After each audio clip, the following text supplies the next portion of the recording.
Olá, muito boa tarde, o meu nome é Alexandre Martins e hoje em 1080 segundos tenho um novo convidado. É ele, o Jaimão. Desde já quero-te agradecer por aceitar este desafio. Obrigado pelo convite. E para quem não te conhece, Jaimão, quem é o Jaimão? Olha, para quem me conhece, dizem que sou um parvalhão. O Jaimão é uma pessoa normal, que neste momento tem 43 anos, que já trabalhei, como toda a gente, e que vivo de entretenimento há 18 anos. Queres que conte como começou? Se calhar era interessante. Basicamente, agora, quem é o Jaimão como pessoa? Normal, com uma pancada como toda a gente, com momentos de alegria, com momentos de tristeza, com momentos mais íntimos, com momentos mais de euforia e mais públicos, mas uma pessoa normal, basicamente. Como é que começou toda esta tua aventura há 18 anos atrás? Olha, começou basicamente, eu sempre digo isto em todas as entrevistas, começou pela minha falta de vontade e de gosto de trabalhar. Isto foi assim, eu trabalhei durante 7 anos no Correio da Manhã, não gostava, nunca gostei de trabalhar, sempre quis ou futebol ou música desde miúdo, e como o futebol dava muito trabalhinho, tinha que correr e fazer abdominais na lama, estás a perceber? Então fui para a música, aos 18 anos comecei a tocar guitarra, tentei entrar no circuito de bares em Lisboa na altura, sem sucesso nenhum. Na altura cantava música sertaneja, música romântica e não sei o quê, não funcionou. Entretanto, precisava de dinheiro e fui trabalhar. Aos 18 anos comecei a trabalhar no Correio da Manhã. A sorte é que eu tinha um horário, e sempre tive um horário de noite, estás a perceber? Comecei a trabalhar das 4 à meia-noite e depois passei das 2 às 9. Estive lá 7 anos, ao fim de 3 anos, eu tinha os meus 23 anos, ao fim de 5 anos a trabalhar no Correio da Manhã, eu vivia com a minha mãe e resolvi que devia fazer uma vida independente. Então saí de casa da minha mãe e lancei-me sozinho, a morar sozinho, aluguei uma casa pelos meus próprios meios. Para teres uma ideia, eu na altura ganhava 72 contos, ainda em contos, que seriam hoje 350 qualquer coisa euros, no Correio da Manhã, e aluguei uma casa por 60 contos, que eram 300. Um T1, em que é luz, na zona na linha de Sintra, e para teres uma ideia, eu ficava com 12 contos, cerca de 60 e tal euros para comer, pagar contas, isso tudo. Comi muitas vezes arrozinho com arrozinho, uma lata de atum era uma festa em casa, estás a ver? Eu fazia arroz para a semana toda, levava marmita para o Correio da Manhã, até comecei a pensar que não precisava de dinheiro, precisava ganhar mais dinheiro, e resolvi começar a fazer o circuito de bares na altura, ali da zona, e comecei a ver outros músicos. E há um dia que eu estou num bar na Amadora, e não me lembro agora do nome, Rumores, salvo erro, isto foi em 95, 96, e vi um cantor na altura que era muito parecido com o Paulo Gonzo, tanto que eu entro no bar, isto era engraçado, o bar estava escuro, eu entro no bar e olho assim, começo a ouvir a voz e olho para trás assim, o Paulo Gonzo aqui a tocar num bar na Amadora, não pode ser. E era uma pessoa que hoje em dia é um dos meus grandes amigos e foi a primeira pessoa que me deu a mão realmente na altura, que é o Rico, o Henrique, e eu comecei a perceber, porque eu, na altura, para mim a música ao vivo, que era aquilo que eu queria fazer, a música ao vivo para mim era aquela coisa séria, era ir para os bares tocar covers, e tocar as dunas, tocar o que toda a gente tocava. E eu comecei a ver um tipo de trabalho em bar que eu pensei, se calhar isto já se coaduna comigo, porque é assim, se ele faz isto, eu consigo fazer igual. E foi o que aconteceu, eu comecei a travar conhecimento com o Rico, ele começou-me a ouvir cantar, achou que tinha uma voz até engraçada, gravou-me entre aspas, uma maquetezinha numa cassete ainda em casa dele e começou ele próprio a levar-me para os bares. Olha, está aqui o meu amigo, está aqui a cassete dele, se quiser ouvir. E foi assim que eu comecei a arranjar os primeiros bares e ainda lhe agradeço por isso hoje. Não é? Antes disso, aos 18 anos, já tinha estado com outro grande amigo que era o Tony Santos, que já tocava muito em bares e que fazia muito sucesso na altura no Bairro Alto. Mas não funcionou. Comecei a cantar com ele, mas tropeçava no palco, era uma coisa estranha.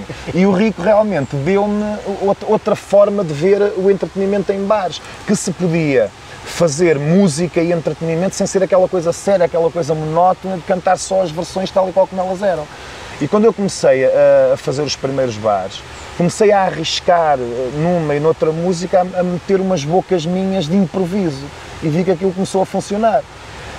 Entretanto, comecei a fazer as minhas primeiras versões, na altura da Ana Malhoa, fui pegar numa música que era o Calimero e a Abelha Maia, que já tinha feito sucesso no Bairro Alto, nas noitadas do Bairro Alto, na malta dos estudantes, e fiz uma adaptação, E aquilo começou a funcionar muito bem. E comecei a ver que as minhas versões estavam a ter mais sucesso do que aquilo que eu cantava dos outros. E foi assim, foi caminhando aos poucos. Mas o início foi esse.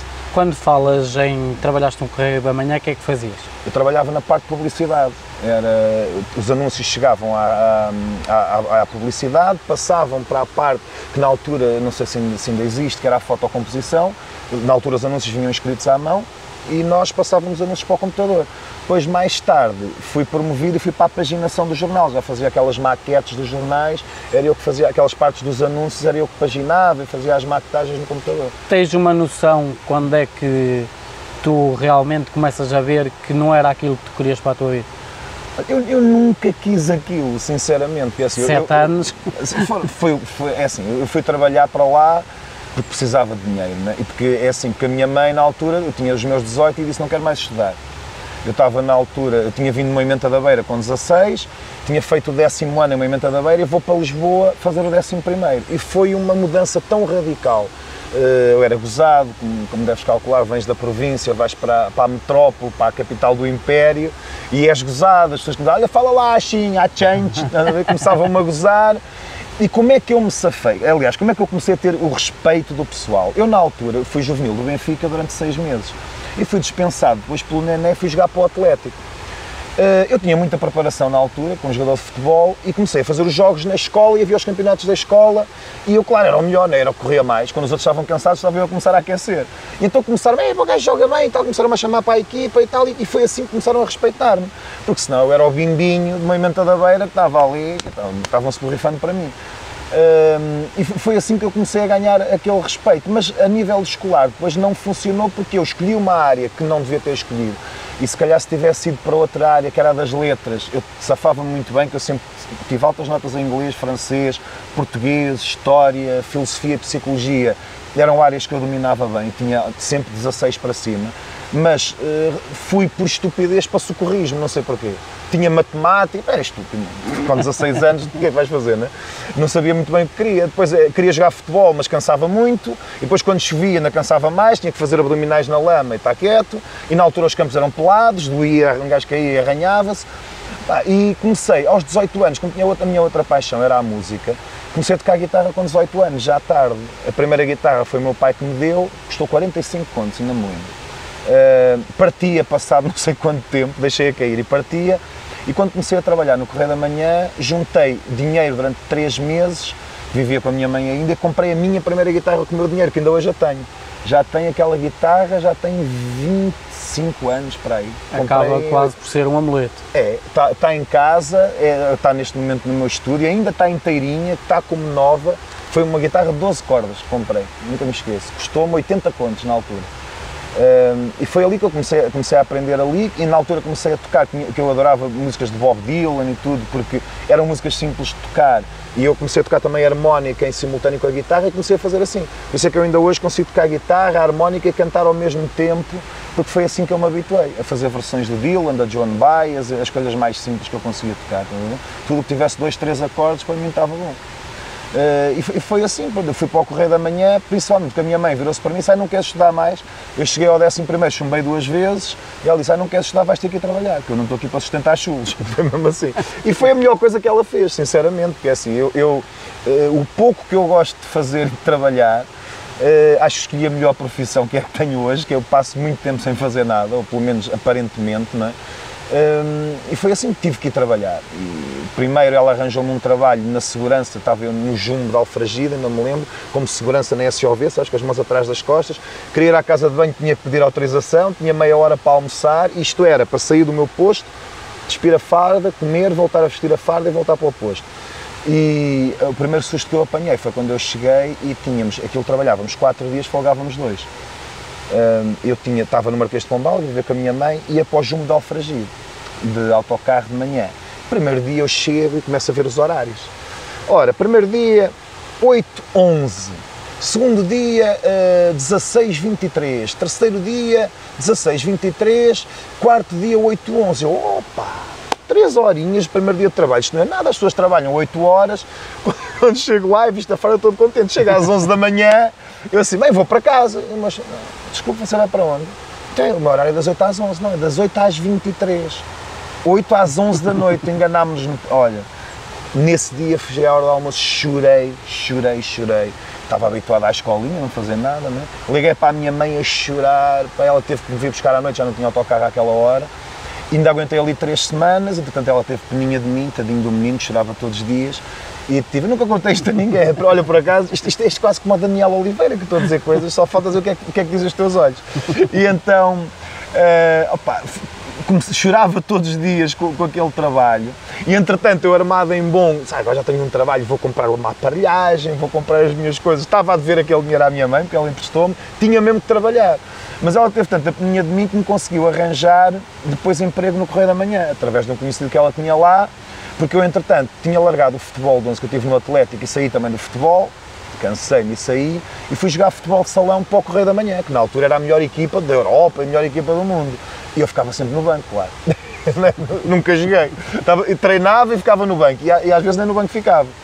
E então, o futebol acabou completamente e comecei a trabalhar no Correio da Manhã. Tive 6 anos só a trabalhar no Correio da Manhã, até que em 96, lá está. Eu fui para o Correio da Manhã em 91, 96 comecei a entrar nesta coisa dos bares.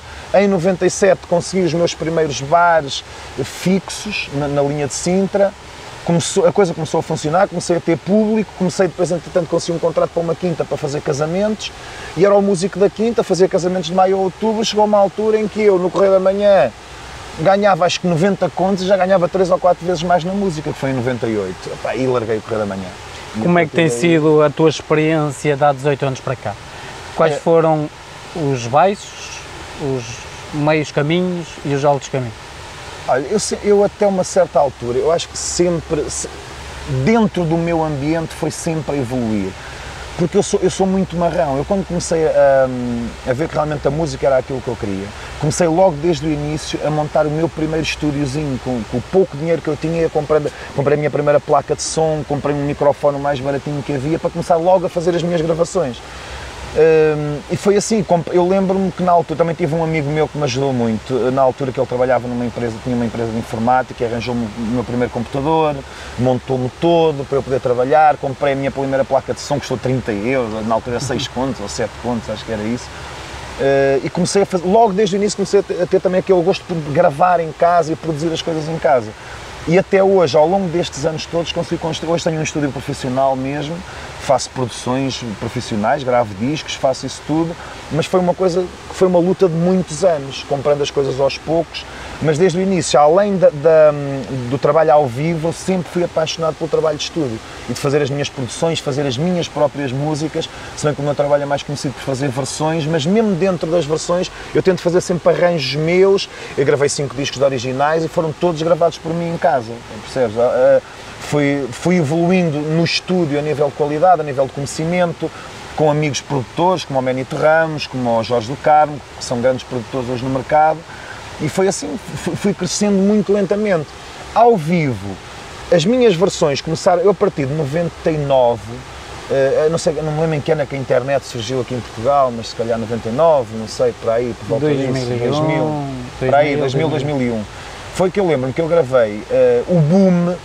Toda a gente diz que o boom do Jaimão foi no Herman Sick em 2005, e sim, o boom de saberem que o Jaimão é aquela cara, é aquela pessoa, é aquele personagem. Mas eu em 2001 gravo um CD, em 2001 gravo um CD pirata num bar em Mafra, que era o 14 Mares, que na altura o dono do bar tinha um sistema de som fantástico, tinha uma mesa enorme que conseguia fazer gravação multipistas. E disse, olha, se nós gravássemos aqui um espetáculo meu ao vivo, eu tinha sempre aquele espaço cheio, eu metia lá 600, 700 pessoas, aquilo tinha uma boa acústica, então eu só com o microfone de palco conseguia captar toda a sala. Então eu disse, olha, tudo bem, gravamos o disco. E fiz um disco pirata, duplo na altura, e consegui vender 700 CDs, piratas, feitos em casa, gravados e editados piratas, na altura acho que a 10 euros. 10 euros cada um, porque era duplo, dizer, pá, 5 euros é um sozinho, 10 euros é duplo, é 10 euros. Consegui vender 700 CDs daquilo. E comecei, entretanto, em 2000, eu passei, houve um bar que me deu muito nome ali na linha de Sintra, que foi o Estaminé, onde eu passei 14 anos, e já era uma pessoa conhecida no país inteiro, já fazia espetáculos em queimas, e eu só deixei de ir ao Estaminé quem quer luz de baixo, quando vim viver para o Porto há 4 anos e pá, já não tenho hipótese, porque eu sempre fazia para o meu amigo Vítor, foi a pessoa que me ajudou no início, sempre fiz um preço de amigo, que eu podia fazer. E pá, para não estar a cometer a injustiça de lhe estar a cobrar mais do que ele merece que eu lhe cobre, deixei de ir lá, mas passei 14 anos no Estaminet. É um bar que vai fazer já 25 anos em janeiro agora de 2016 e que eu tenho muito carinho, e onde eu criei os meus primeiros fãs a sério, pessoas que reservavam mesa todas as semanas que eu lá estava. Tinha grupos de 30, 40, 50 pessoas que tinham mesa reservada todos os fins de semana para me ver, isto durante muitos anos. Que é aquele público que eu, no fundo, não desrespeitando o resto do público que me conhece, mas é aquele público que eu tenho mais carinho, porque é o público do início, estás a perceber, quando eu não era ninguém, quando estás a experimentar coisas. O Estaminet era para mim tipo um laboratório. Eu fazia as músicas em casa, chegava ali, cantava, e se aquilo, olha, vocês gostam? Então pronto, vai para a net. Se vocês não gostam, não vai para a net. Era assim que funcionava. Era um bocado o meu laboratório, e até hoje tenho muito carinho por aquilo.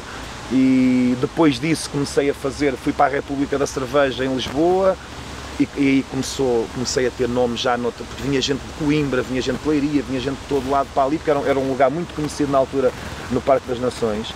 Foi logo depois da Expo 98, ainda havia aquela febre ali dos bares que estavam a abrir na Expo, e foi assim, e comecei a criar um nome.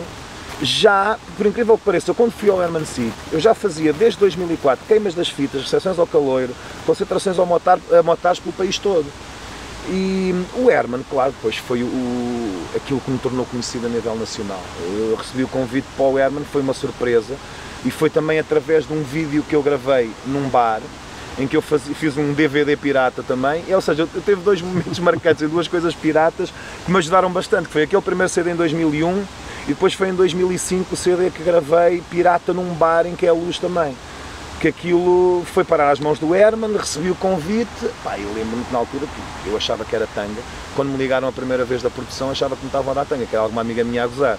Eu só 3 dias antes de ir ao Herman Sick, eu tive a noção real de que estava lá, quando me confirmam aquilo, e quando chego depois no domingo à tarde, pós ensaios, e vejo o meu nome no camarim, sabe, afinal é verdade isto.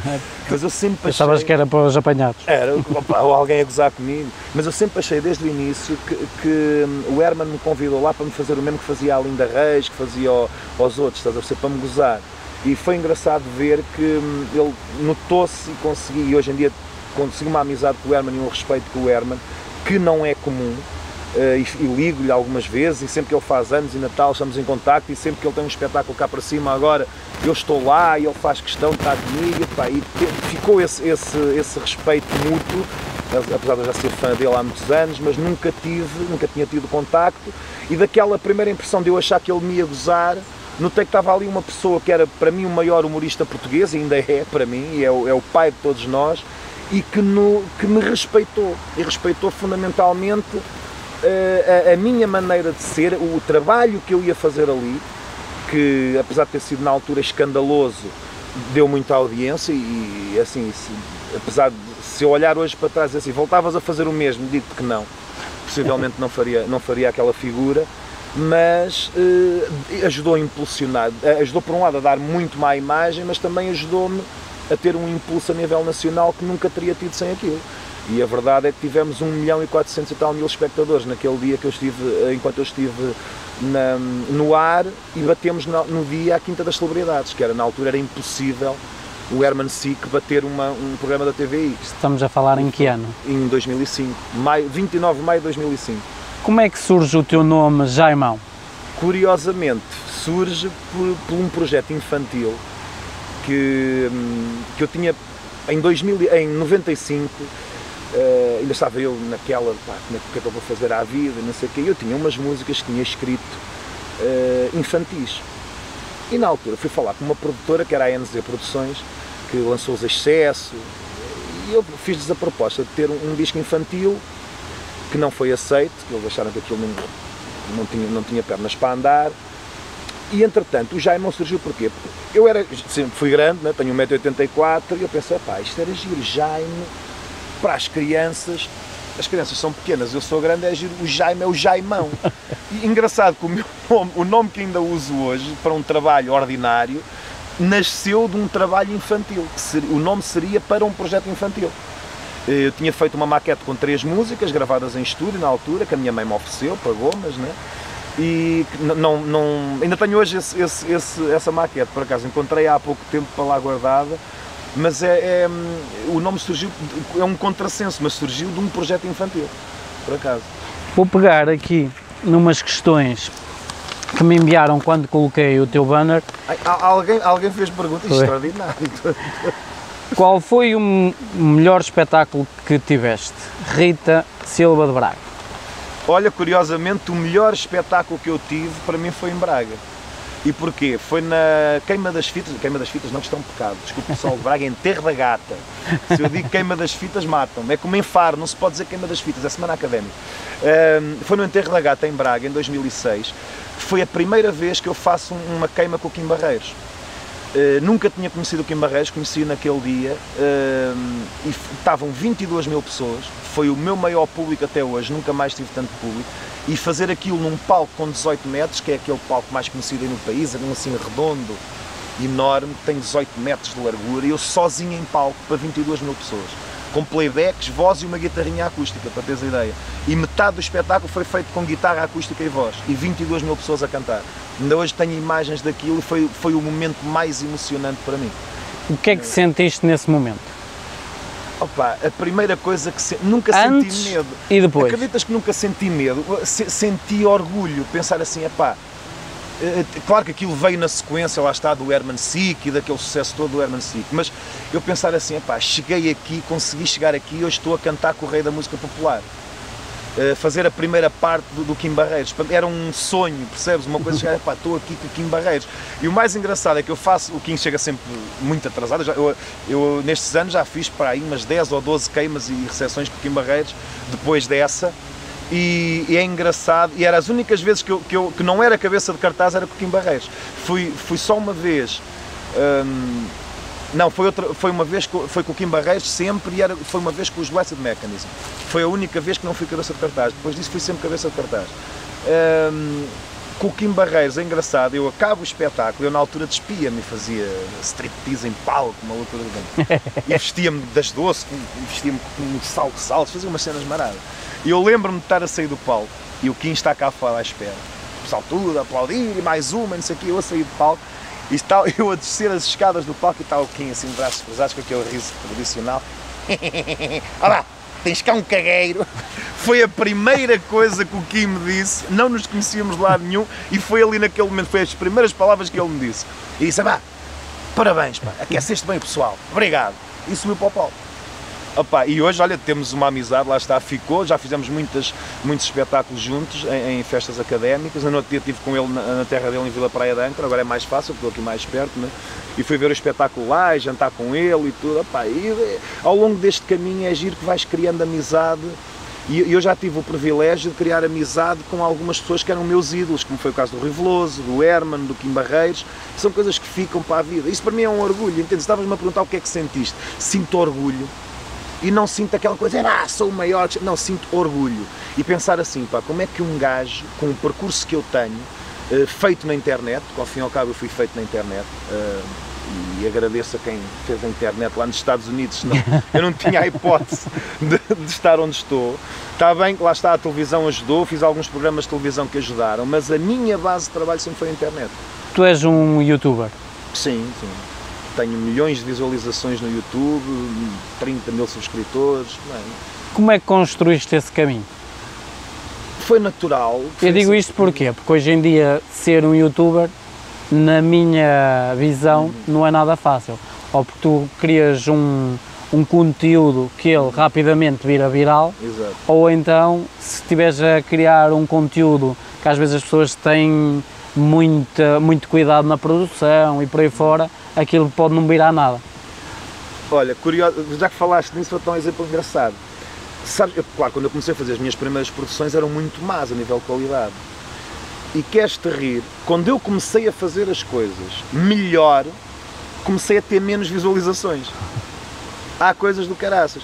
Porque acho que aquilo que tu falaste do ser viral, acho que as pessoas gostam. O Rui Unas tem uma frase engraçada sobre acho que é do Rui Unas, Ele diz que o sucesso é como um pêndulo. em que tu tens o bom e o mau. E depois tu tens alturas em que o pêndulo dá a volta, que de tão mau fica bom. Isto acho que é uma frase do Unas. E isto é verdade. Se tu reparares, tu tens... Agora, eu vi agora um miudito, acho que é um Fábio qualquer, que foi a Cristina Ferreira. E ele faz uns vídeos tão, opa, a meu ver, tão ridículos e tão estapafúrdios que aquilo se tornou um sucesso. E para tu veres, ou seja, às vezes aquilo que está muito bem feitinho, tu das duas uma, ou tens uma coisa muito bem feita, mas a coisa muito bem feita, para mim, já não é para o YouTube. Está lá no YouTube, mas já tem que ser uma coisa que tem sucesso no YouTube porque já está na televisão ou já está nos meios de comunicação sociais superiores. Ou seja, por exemplo, tu vês um vídeo de Kizomba hoje em dia que tem 2 milhões de visualizações, mas é porque já passou na televisão ou porque estás a perceber. Agora um vídeo só na internet muito bem feito é complicado, porque parece que o público da internet quer se identificar com aquilo e dizer assim, pá, o que este gajo faz também consigo fazer. É um bocado assim, estás a perceber? Enquanto que tu vês uma coisa na televisão, assim, pá, não, aquilo está na televisão, pá, já é preciso, pá, aquilo já é preciso ser melhorzinho, já é preciso ter umas condições, e tu vês que não.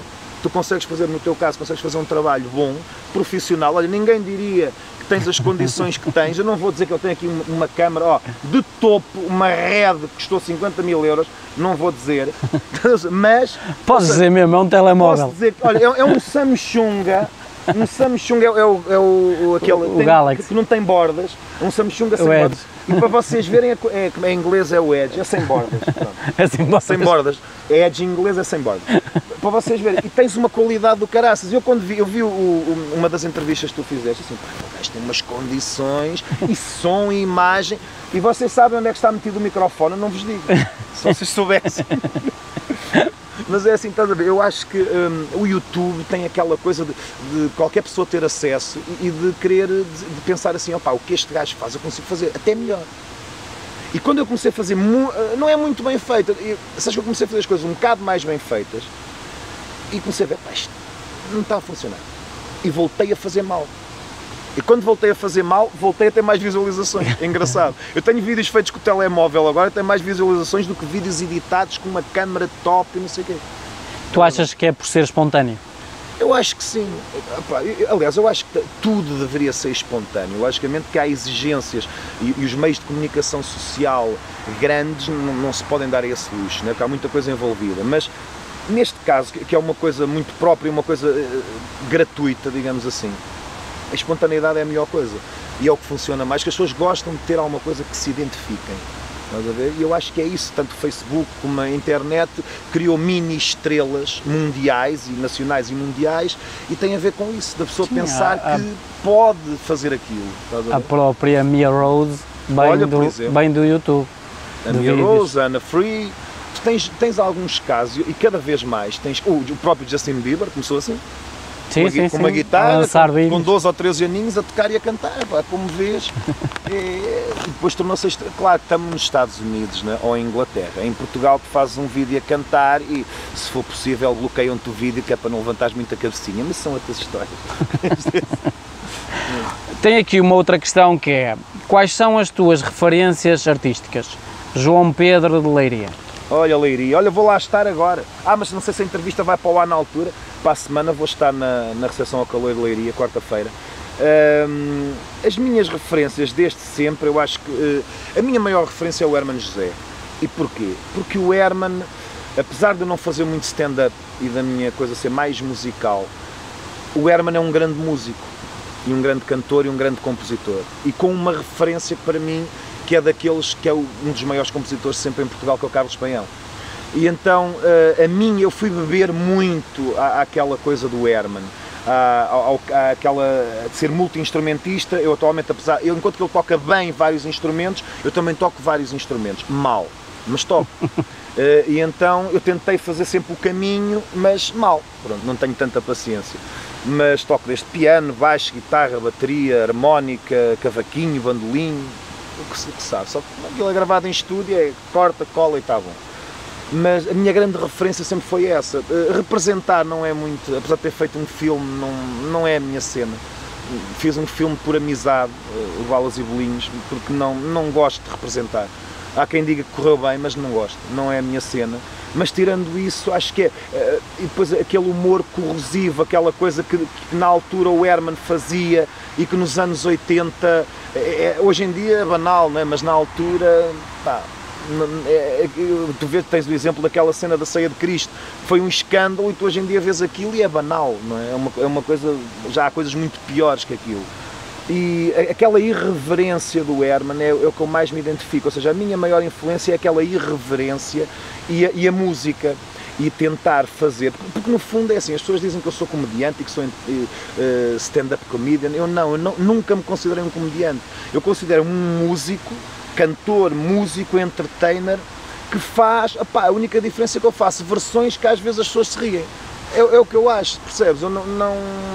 Eu já tive uma altura em que era muito mais corrosivo, que fazia versões mesmo a deitar abaixo as pessoas e deitar abaixo situações. Agora já não tenho feito isso, tenho ido para o outro lado, já fiz coisas políticas, então, tentei várias coisas e não funcionou. Serás um avô cantigas da comédia? Não sei, olha, isso é uma boa questão, a julgar pelos anos de carreira, não é? Olha, daqui a 2 anos já são 20, não é mau. Eu basicamente é o que eu te digo, eu sou músico e gosto de ser músico e por exemplo, e tu notas, quando há um espetáculo de comédia, eu tenho muitos amigos entre os humoristas, especialmente aqui no Norte, e vejo-os levar para o palco uma guitarra, os que cantam, não é? Ou só um microfone, estão bem, eu não. Eu, por exemplo, tu imagina, um amigo nosso comum que é o Pedro Neves é capaz de fazer um espetáculo, começa às 11, ele aparece lá às 10h30. Liga a guitarra, liga o microfone, está tudo. Eu não. Eu tenho um espetáculo às 11, eu chego às 7, demoro 1 hora a montar tudo e a fazer som. Guitarra elétrica, playbacks instrumentais com qualidade, gravados em estúdio. O microfone tem que estar direitinho, com o som a sair bem, um bom som. Percebes? Eu não consigo fazer um espetáculo com mau som. Opá, não irrita-me. Estás a ver? Toco mesmo guitarra elétrica, com distorção, é a minha cena, estás a ver? É música, lá está. E depois pelo meio digo umas larachas, mas enquanto que os outros aqueles que cantam e tocam, como alguns que já entrevistaste, o que é que fazem? Fazem stand-up e no meio metem umas músicas, eu não. Eu canto e no meio meto umas larachas. É ao contrário. Uma outra questão que nos chegou foi, vieste a fazer isto daqui a 10 anos? Silvio Couto de Friburgo. Tranquilamente. Daqui a 20, não é? Porque é o que eu te digo, eu atualmente já estou numa posição que não tenho, entre aspas, que me cansar muito. Porquê? Porque eu, apesar de fazer todas as semanas, eu voltei a fazer isso e até pus um post no Facebook no outro dia engraçado. Eu este ano, 2015, foi o ano que mais vídeos e músicas fiz na minha carreira toda. Eu fiz até agora, estamos em outubro, 25 músicas novas. Nunca tinha acontecido nos anos anteriores. E então, vejo-me a fazer, se tiver inspiração para isso, a continuar a fazer músicas sempre novas, mas sabendo que tenho um background, que eu chego a qualquer lado e que tenho pelo menos 500 músicas ao longo de uma carreira que me permitem estar tranquilo, entendes o que eu te digo?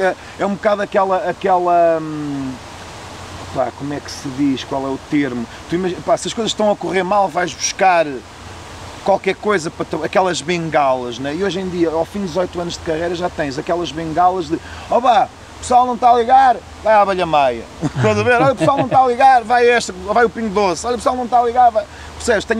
Sei onde é que posso ir buscar aquelas bengalas de músicas que eu canto duas, eles não estão a cantar, não conhecem esta, pimba, alguma eles conhecem.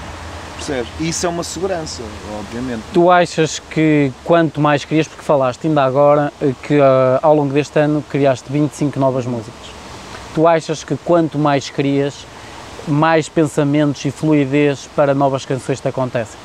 Sem dúvida. Isto costuma-se dizer que dinheiro atrai dinheiro e trabalho atrai trabalho, né? E eu acho que inspiração atrai inspiração. Eu quando vim para o Porto passei um ano, isto foi em 2011, passei um ano praticamente sem fazer músicas, fiz uma para aí ou duas.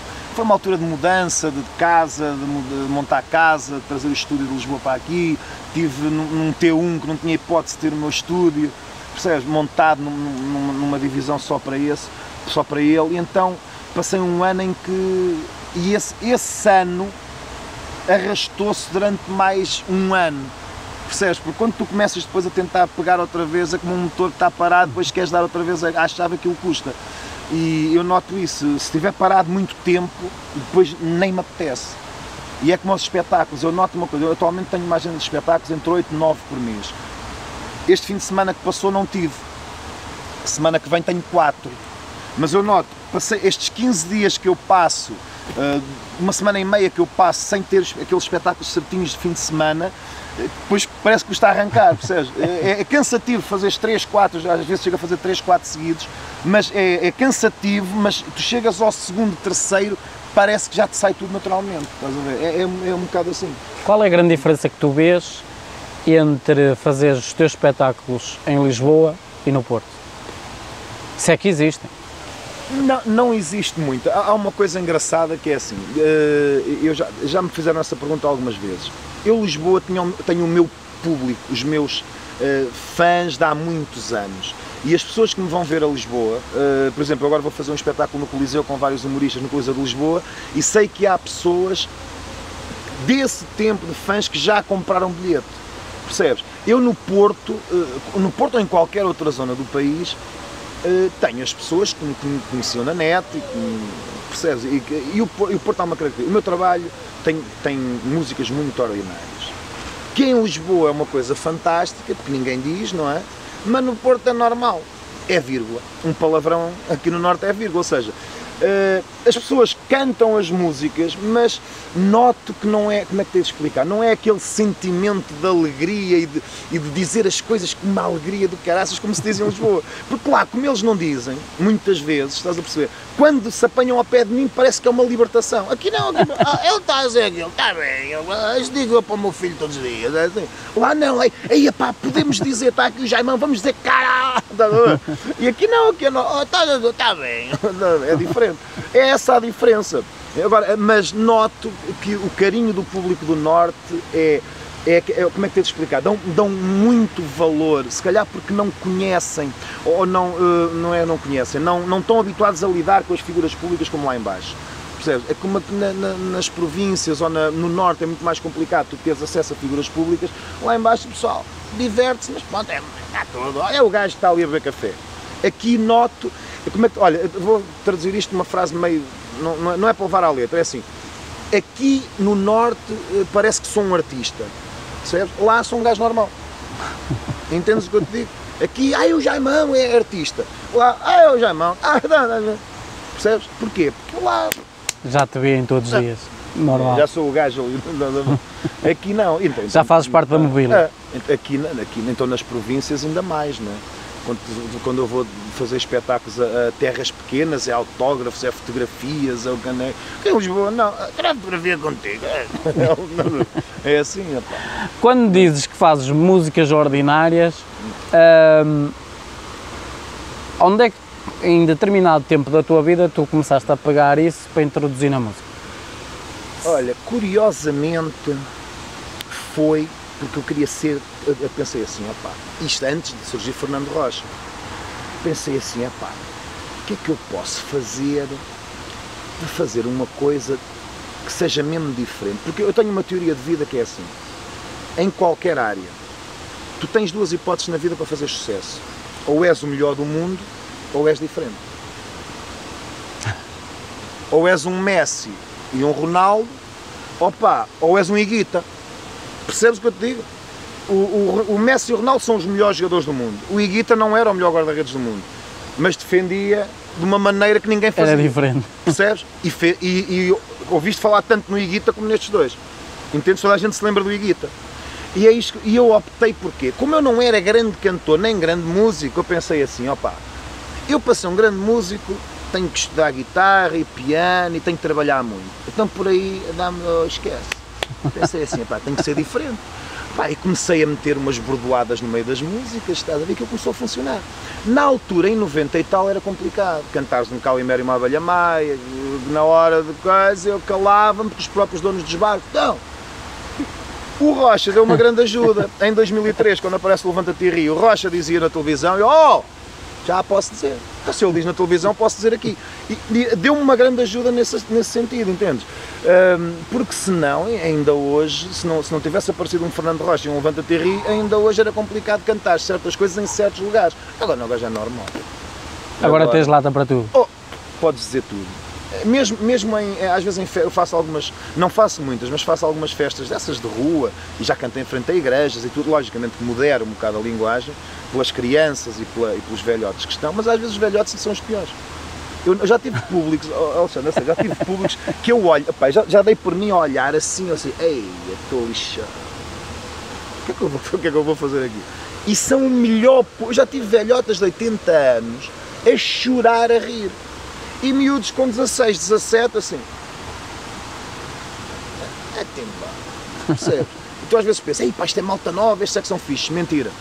Já apanhei velhotes de 70, 80 anos a escancarem-se a rir com as minhas parvoíces e miúdos, pessoas de 19, 20 que não ligam nenhum. Então, olha, a canalha hoje já pensa que sabe tudo, não é? É assim, o mal da juventude de hoje, que é a jumentude, como eu lhe digo. Hoje em dia não é juventude, é jumentude. Que vem de jumento. Sem comentários. Olha... Mas cortas esta parte. Está bem. Olha uma coisa. Qual foi a pessoa que mais te marcou na tua vida, pela positiva?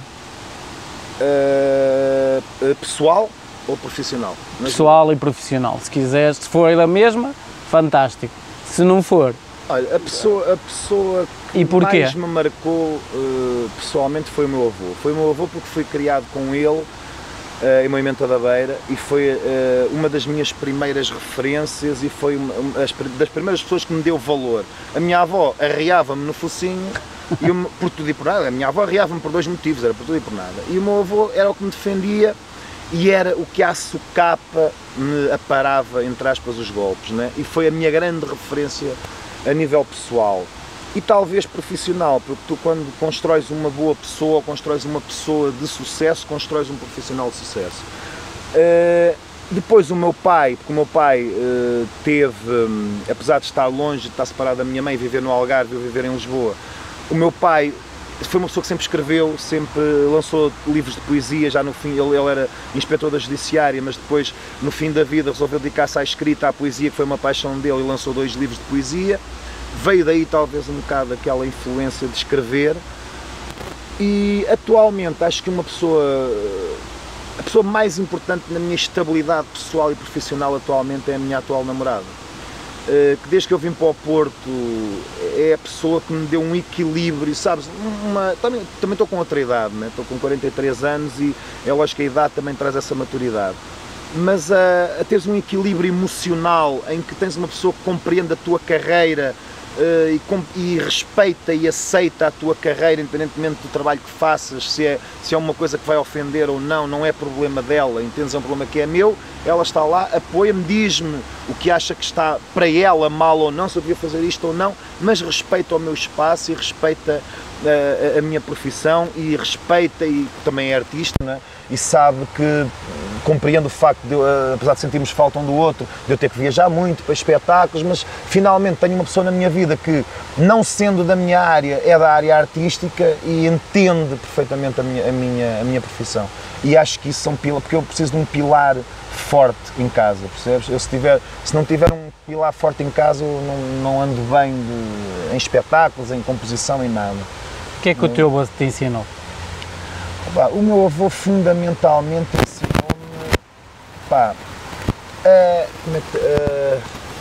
já são muitos anos, sabes? Ele faleceu quando eu tinha 24, 25 anos e eu saí do pé dele com 16.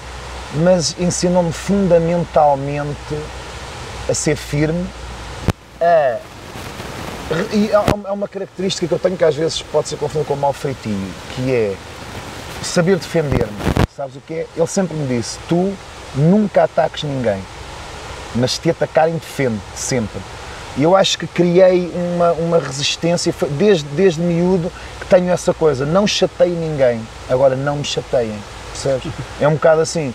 E acho que adquiri dele essa coisa, sabes, e foi, é o que eu te digo, foi um pilar importante, eu acho, para quem acredita nessas coisas, acho que ainda é a pessoa que que me suporta às vezes Tu anjo da guarda. É, acho que ainda é.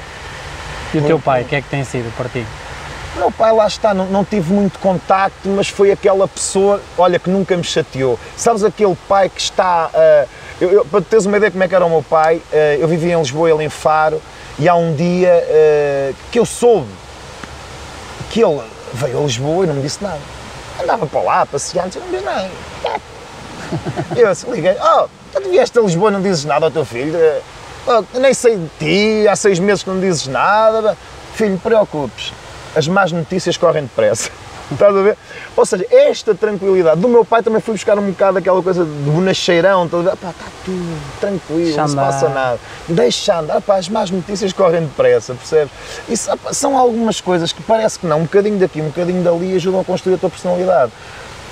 Mas fundamentalmente o meu avô também pelo que lutou na vida para conseguir aquilo, porque eles vieram de Angola e sem nada, entendes? Eles tinham uma boa vida em Luanda e são retornados, né? Tanto os meus avós, como a minha mãe, como o meu pai, e vieram sem nada, entendes? Então o meu avô lutou em Moimenta da Beira para voltar a ter tudo o que tinha e conseguiu construir uma boa vida em Moimenta da Beira, anos depois.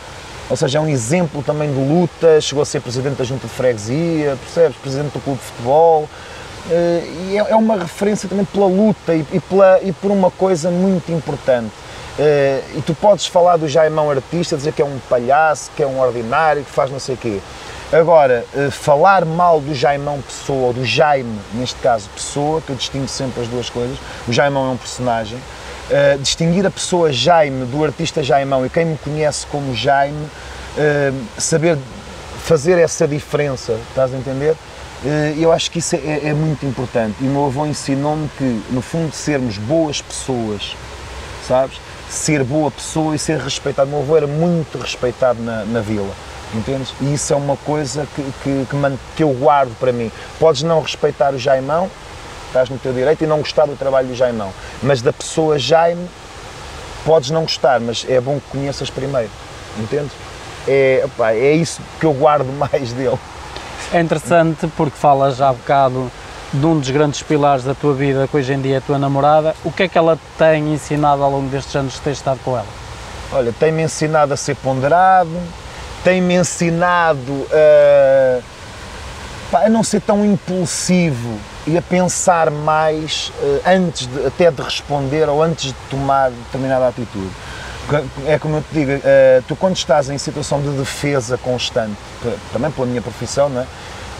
Nós temos o meio artístico, é um meio, como deves calcular, agreste, e tu estás sempre naquela posição de espera aí, o que é que este gajo quer ou esta gaja quer? Será que quer, está interessado porque eu sou o Jaimão ou porque eu sou o Jaime, percebes? E então, quando tu crias aquela barreira que é criada com os anos, é natural, percebes? Por isso é que tenho muito poucos amigos, são aqueles que eu guardo. E para teres uma ideia, estou no Porto há 4 anos e meio e tenho 2 pessoas que eu posso dizer que são amigos, mesmo amigos do peito. Enquanto que há pessoas que ao fim de 2 anos já têm 100 amigos, não é? Mas pronto, isto é um defeito de fabrico já. E é isso que eu digo, ela ajudou-me também por ela ser do Norte, ser minhota. Ajudou-me um bocado a não ser tão... Eu desde que estou aqui no Porto, no Norte, tenho estado, noto que estou um bocado mais aberto a deixar as pessoas aproximarem-se sem ser logo, o que é que ele quer, percebes? Já estou assim, estou melhorzinho um bocado. A não ser o mau feitio de manhã não mudou nada. Antes de beber café e comer a minha torradinha, que ai Jesus, isso não mudou nada. Agora, de resto, estou um bocado mais tolerante, ajudou-me nisso e ainda me está a ajudar nisso. Não posso deixar de colocar esta questão, porque tu falaste aqui nestes momentos bastante de o Jaime e o Jaimão, e o Jaime e o Jaimão são iguais ou têm bastantes diferenças? Muitíssimas diferenças, especialmente na forma de pensar. Por exemplo, vamos imaginar, eu escrevo uma letra sobre gays, por exemplo. Eu não sou nada homofóbico, o Jaime não é nada homofóbico, tenho grandes amigos homossexuais, sei lá, por exemplo, eu faço música sobre prostituição, tenho um grande respeito pela profissão, aliás, tu podes pôr pi? Não. Não podes mas pôr podes pi. falar Posso asneiras dizer, à vontade. Posso à vontade, porque é assim, eu faço uma grande diferença entre putas e prostitutas. Percebes? Eu costumo dizer, a prostituição é uma profissão. A pessoa é prostituta porque precisa de trabalhar. A puta dá o pito porque quer. Ponto. Entendes? E é um bocado assim, eu divido um bocado as coisas assim. E em relação ao Jaime e ao Jaimão, eu penso que o Jaime é uma pessoa normal, que não tem preconceitos, enquanto que há certas atitudes do Jaimão que podem parecer preconceituosas. Entendes o que eu te quero dizer? Sim, sim. E isso pode ser confundido. Ou seja, pelo que eu entendo, o Jaimão até utiliza coisas ordinárias dentro do trabalho dele, mas isso é a parte profissional. Exatamente. Mas lá fora não é essa pessoa ordinária. Não, eu sou capaz de passar um dia inteiro sem dizer uma asneira, ou 2, ou 3, ou um mês. Pá, porque já faço isso de profissão, entende? Eu às vezes costumo dizer, opá, queres que eu diga asneiras? Paga-me. Pagam-me para isso, estás a ver? Mas não é meu hábito, não... Às vezes, e é engraçado, no início não, porque lá está, quando tens... Aí tu mudas com a idade. No início não, mas hoje em dia, eu, às vezes estou em espetáculos meus e digo as bacuradas mais pesadas, até eu me arrepio. Percebes? Opa, é da idade, estás a ver? É normal. E ainda bem que eu agora, ao longo dos últimos anos, tenho feito algumas músicas não tão fortes, que assim posso ir intercalando e já eu próprio não me ofendo, estás a ver? Um bocado assim. Como é que as pessoas mais chegadas a ti, a tua família, veem esse teu trabalho? Olha, curiosamente, eu estava a comentar isso com a minha mulher no outro dia, a minha mãe é uma pessoa que tem orgulho naquilo que eu consegui. Note. E diverte-se e vai aos espetáculos, inclusive agora as vezes que vou a Lisboa e vou muitas vezes em espetáculos lá, fico em casa dela e faço questão de sempre que ela possa, arrasta, ela vai comigo para os espetáculos e vejo-a a rir-se e rir-se mais com os outros. E noto no olhar, ela não me diz, mas não precisa, sabes aquelas coisas de mãe? Eu noto no olhar dela que ela tem orgulho naquilo que eu consegui. Pensa assim, opá, ele faz este trabalho, mas conseguiu ter sucesso nele, é feliz a fazê-lo. E ganha dinheiro e vive. É fruto do trabalho dele. E vive, não é? E isso, eu sinto esse orgulho nela, entendes? Às vezes manda-me, já me dá, não precisavas de quê? Sabes como é que é mãe? A mãe é assim, quando é tratamento carinhoso, todas as mães é assim. Tu és que Alexandre Martins, né? Qual é o teu segundo nome? É Martins. Então o segundo nome é Martins? De certeza? Deve ser um nome feio, não queres dizer. Todas as mães... Não, o meu nome é Joaquim Alexandre, só que o Joaquim é o primeiro que eu não gosto. Pronto, está tudo, lá está. Então, olha, a tua mãe como é que era? Quando estava zangada, não era Joaquim Alexandre? Todas as mães é assim, é o primeiro e segundo nome quando estão chateadas. E então é aquela, já me dá, não precisavas de ter feito, fizeste aquilo do Sócrates, e se ele te processa? A minha mãe tem aquela preocupação de mãe, entendes? Isso te processam, e não sei o quê, isso te acontece alguma coisa, e agora picaste para a minha carreira, e agora picaste não sei quem, essas pessoas ficam chateadas, é a preocupação que ela tem.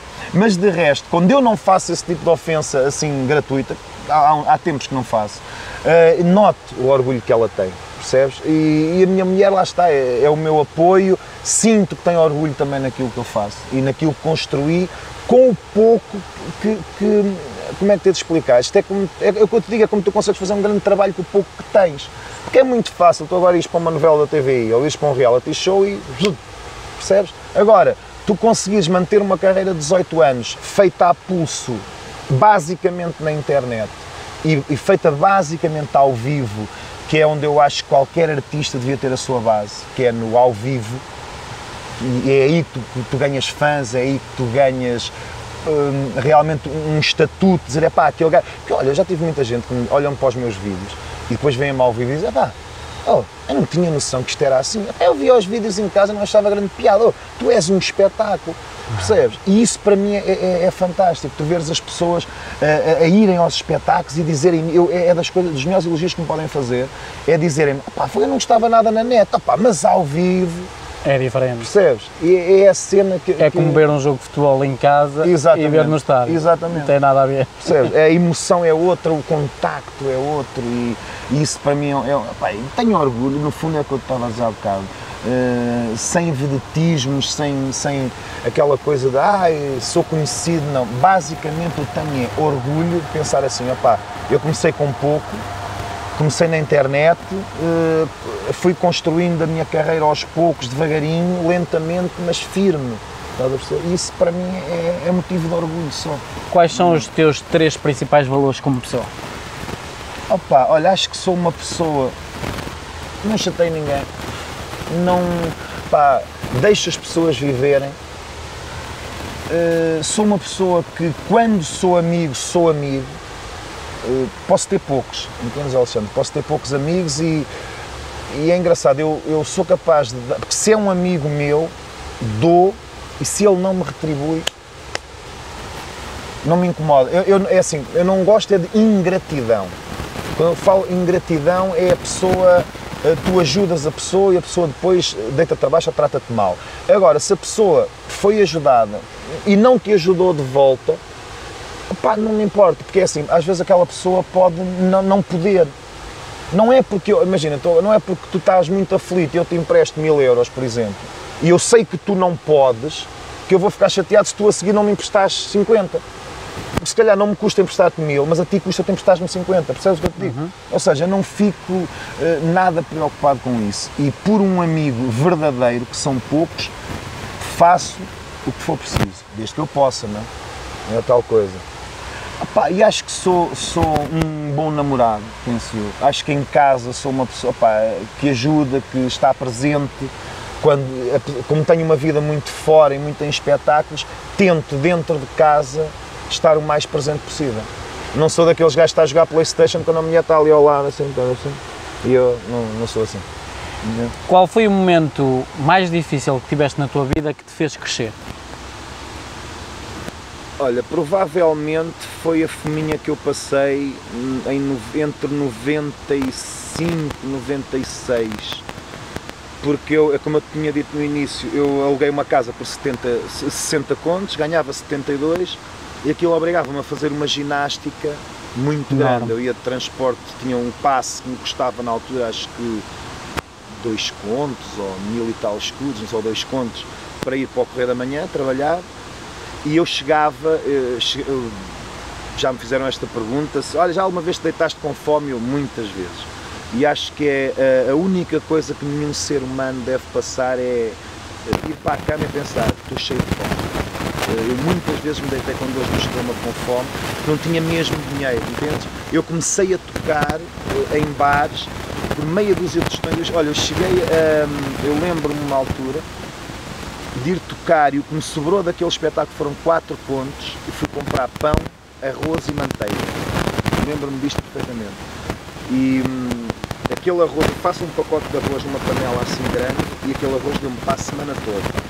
E lembro-me que comprei, acho que foi ovos ou uma lata de milho, daquele milho, era aquele milho de lata. Sim, e lembro-me de ter levado assim, marmita para o Correio da Manhã, durante uma semana e meia, aquele mesmo arroz no frigorífico, ia buscar um bocado, metia, comia às escondidas no Correio da Manhã. Eles tinham uma sala reservada às entrevistas e estava sempre fechada. E eu, na hora do almoço, meus pais, já vamos almoçar, epá, não posso, tenho que ir não sei onde. Mentira, pegava na minha marmita, deixava-os sair para almoçar, ia para aquela salinha, à luz apagada, para ninguém perceber que eu estava ali, ia comer ali, estás a ver? E depois ia tomar café, no Correio da Manhã, dentro do café do Correio da Manhã, que era metade do preço cá fora. E o que é que isso te fez crescer? Opa, muito. Acho que é, não digo que as pessoas deviam passar por isto, mas pelo menos ter o sentimento do que é isto. Eu sei que é difícil tu teres um sentimento de uma coisa pela qual não passas, mas opa, eu já passei o mesmo. E se fores ver o meu 1080 segundos eu falo da mesma coisa. Não, por acaso não tenho que ver. Opa, das experiências mais enriquecedoras que tu podes ter. Porque tu cresces como pessoa e não só, começas a dar valor e a pensar, opá, tudo bem, eu agora tenho isto, pá, mas posso não ter, isto pode acabar. Por isso eu tenho que continuar a lutar e continuar a focar-me naquilo que eu quero, porque é tudo muito efêmero, estás a ver? Tu teres, é tal coisa, tu compras um carro novo agora, daqui a 2 anos ou daqui a 5 anos já está velho, estás a ver? E tenho muito essa noção. Ou seja, eu sou constantemente, entre aspas, preocupado, entendes? Mantenho-me diariamente preocupado, do tipo, opá, será que estou a gastar muita luz? Será que estou a gastar muita água? Eu posso até ter dinheiro, entendes, Alexandre? Até posso ter dinheiro para pagar e deixar a luz acesa o mês inteiro, mas não faço, entendes? E acho que isso ajudou-me a ter essa consciência, entendes? E pensar assim, opá, tudo bem, eu posso ir jantar, até posso ir jantar todos os dias fora, epá, mas não vou. Porque eu até tenho dinheiro, mas posso precisar dele. Estás a ver? Eu agora tenho uma agenda cheia de espetáculos, epá, isso daqui a 6 meses não tenho. Entende? E ajudou-me bastante a ter este tipo de pensamento, que às vezes é um bocado chato, parece um bocado chato, epá, mas chama-se a isto de ser adulto e chama-se a isto de ser responsável, é o que eu acho. Algum dia te passou pela cabeça qual é o sentido da vida? Opa, eu tento fazer sentido todos os dias, que é estar vivo. Eu para mim, olha, repara uma coisa, este cenário que nós estamos aqui, e disse para vermos para um cenário assim natural, isto para mim é viver, percebes? Respirar, ouvir esta água, respirar esta natureza, isto é viver, respirar vida. E acordar todos os dias já é um agradecimento que temos que fazer. E acordar, e não ver o dia-a-dia como uma luta árdua e chata, percebes? Eu acordo e não vejo nada um dia chato. Epá, até posso ter muita coisa, posso ter que acordar cedo, posso ter dormido poucas horas, fico com mau feitio, mas há uma grande diferença entre mau feitio e estado, tipo, um estado catatónico de mau feitio, percebes o que eu te quero dizer? Que é aquela coisa, é o mau feitio 100% do dia. Não, pá, tenho mau feitio de manhã, normal, bebo o meu café, a minha torrada, abano a cabeça e está tudo. Agora, aquela coisa móvel, pá, isto que dia chato, isso aí não se faz nada. Eu não tenho, a minha mulher às vezes diz, como é que tu consegues ficar o dia todo sem fazer nada? Consigo. Sabes porquê? Porque este cérebro não está parado. Entendes? Eu posso estar aqui uma tarde inteira a olhar para esta água, fico aqui 5 horas a olhar para isto, e não estás a fazer nada, mentira, estou a pensar, percebes? Estou a respirar a vida, estou a viver. É assim, eu penso assim. O que é que tu gostarias de fazer que ainda não fizeste na tua vida? Gostaria de gravar um CD, estou a pensar nisso um dia, mas claro que tem que ser um CD com outro tipo de música, né? Que fora do trabalho de Jaimão, gostava ainda de produzir um dia um disco que tenha algumas músicas para isso, com outro tipo de trabalho. E trabalhar com um bom produtor português, com alguns dos melhores músicos portugueses, fazer duetos, sei lá, com a Ana Moura, com o Rui Veloso, com outro trabalho. Isso é um projeto, não é aquela coisa, um sonho, uma utopia, não, é um projeto de vida, que ainda hei de fazer. Não sei quando, mas ainda hei de fazer. Em 1080 segundos vou deixar uma última questão ao Jaimão e um bónus para vocês, que tem a ver com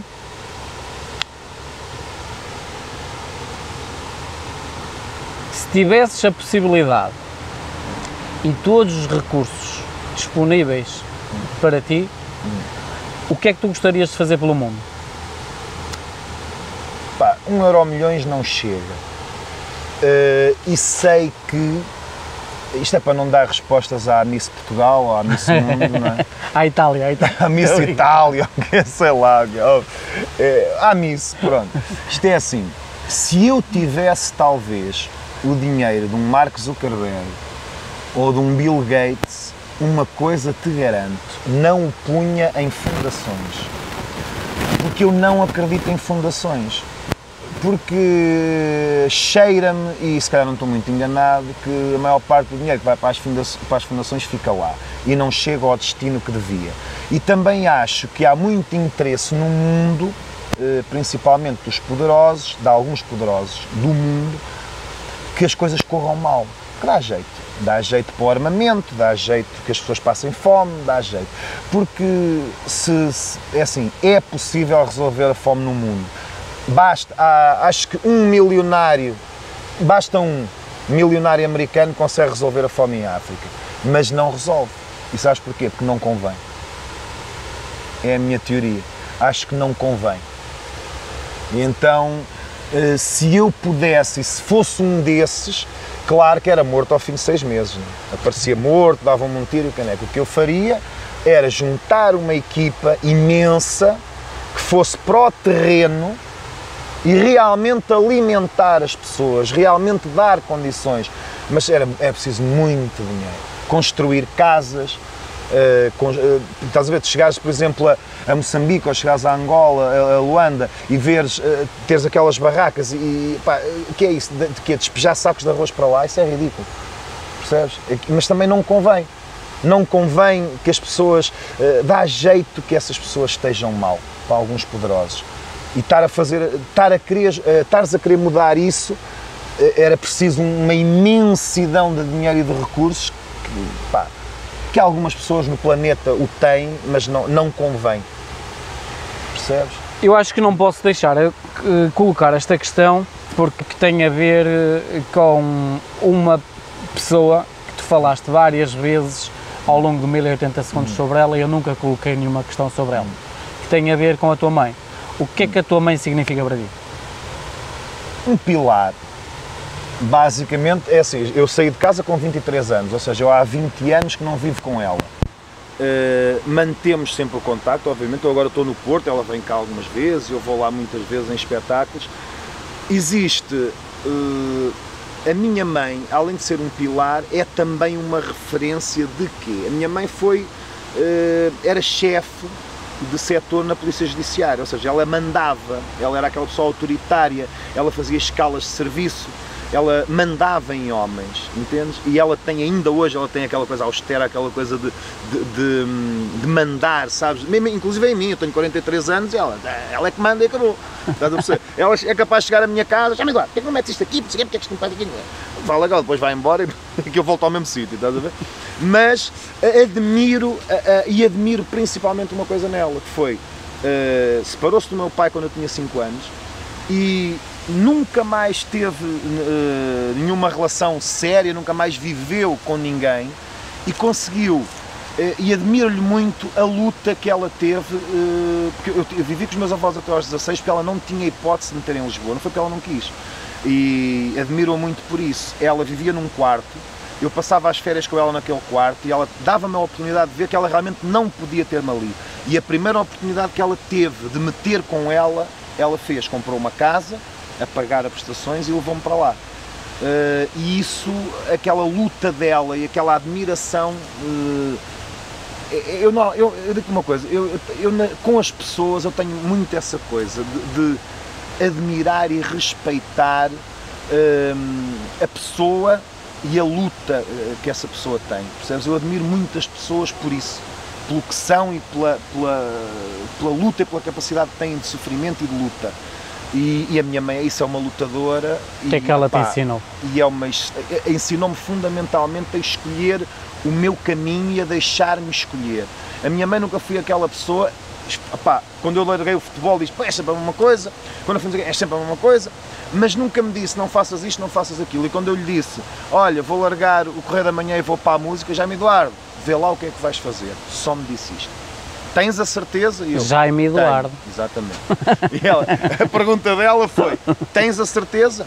E eu, tenho. Faz o que quiseres. E isto acho que tenho que lhe agradecer. Muito. Quais foram aquelas palavras que tu nunca lhe disseste? E que se ela tiver a possibilidade de um dia ver este vídeo... É capaz de ver, que eu ponho para ela ver. Gostarias que ela ouvisse e que nunca saíram da tua boca? Saem, mas eu sou uma pessoa que não sou muito de demonstrar, de dizer, eu sou mais de demonstrar, e às vezes demonstro pouco também, mas não quer dizer que não gosto. Eu sou muito individualista, já sou filho único, não é? É aquela coisa, demonstro carinho e demonstro respeito, e ela sabe o respeito que eu tenho por ela e a admiração que eu tenho por ela, mas se calhar não sou aquele filho que diz, amo-te muito, e abraça e estou cheio de beijos, porque às vezes esses filhos são falsos e têm interesse, e eu não tenho interesse nenhum na minha mãe, a não ser nela própria, na mãe, percebes? Eu não tenho interesse, beijinho, amo-te muito, olha, dá cá 10 euros, estás a perceber? Há muitos filhos assim, estás a ver? Mãe, podias-me pagar metade do carro, eu não, percebes? Eu evito, algumas vezes na minha vida precisei dela, e pedi-lhe dinheiro emprestado, que já lhe paguei felizmente, entendes? Mas não sou daqueles gajos, olha, às vezes que precisei dela, às vezes que, está bem, é para lá. Detesto aquela, bem querida, dá cá 10 euros, olha, paga-me metade do carro, não sou capaz. Agora, dizer-lhe que gosto muito dela, gosto, pá, e que a admiro, e fundamentalmente mais do que isso admiro-a e tenho muito respeito pela capacidade que ela teve de construir a vida que construiu e de criar o filho que criou aos solavancos, entendes? Uma parte com os avós, outra parte com ela, outra parte sozinho, mas ainda hoje é sempre aquele pilar, qualquer coisa, pá, quando tens a dúvida maior da tua vida, se é uma coisa muito grave, felizmente não me tem acontecido muito, minha mãe, o que é que achas? Percebes? É assim.